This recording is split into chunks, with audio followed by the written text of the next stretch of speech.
This channel does not promote any violent, harmful, or illegal activities. All content provided by this channel is meant for an educational purpose only. পরিযায়ী শ্রমিকদের নিয়ে বিশেষ ভাবনা নির্বাচন কমিশনের।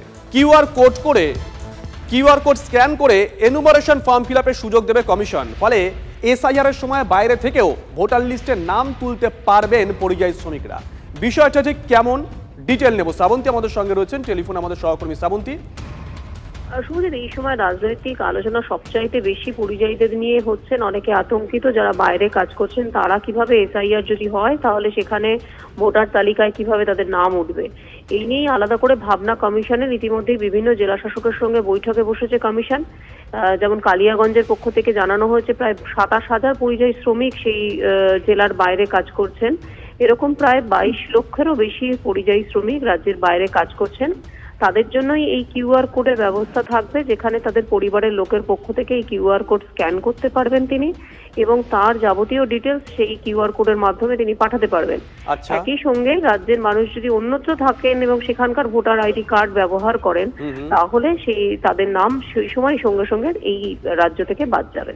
শুভজিৎ, সঙ্গে থাকো শ্রাবন্তী। আরো একটা বড় খবর নিয়ে তোমার কাছে আসছি।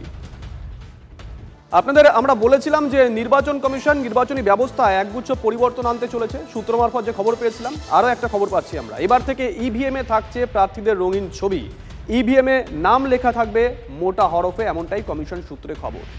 শ্রাবন্তীর কাছে আবারও যাব। শ্রাবন্তী, কমিশন সূত্রে কি খবর পাচ্ছে? এই রঙিন ছবি বা মোটা হরফের নাম, এটা কেন, কি কারণে, কোথাও কি কোনো অসুবিধা হচ্ছিল? এক আর দু নম্বর হচ্ছে এটা কবে থেকে কার্যকর হতে চলেছে? দেখো, সামনেই বিহারের নির্বাচন রয়েছে, সেই নির্বাচনেই এটা ইমপ্লিমেন্ট হবে, প্রয়োগ করা হবে, এমনটাই জানানো হয়েছে জাতীয় নির্বাচন কমিশন সূত্রে। মূলত বিভিন্ন সময় যারা ভোটার থাকেন তাদের একটা অভিযোগ থাকে যে অনেক সময় স্পষ্ট বোঝা যায় না, সেটা যে ভোটের সিম্বল থাকে সেটা, একই সঙ্গে যে প্রার্থী তাদের ছবিটাও অনেক সময় বোঝা থাকে না, এবং অনেকের নাম পড়তেও অসুবিধা হতে পারে। কালার যদি হয়, রঙিন ছবি যদি থাকে এবং বোল্ড হরফে যদি নাম থাকে, তাতে ভোটারদের আরেকটু সুবিধা হবে, এবং প্রথম ক্ষেত্রে বিহারেই এই বিষয়টি প্রয়োগ করা হবে বলে আমরা জানতে পারছি জাতীয় নির্বাচন কমিশন সূত্রে। ধন্যবাদ।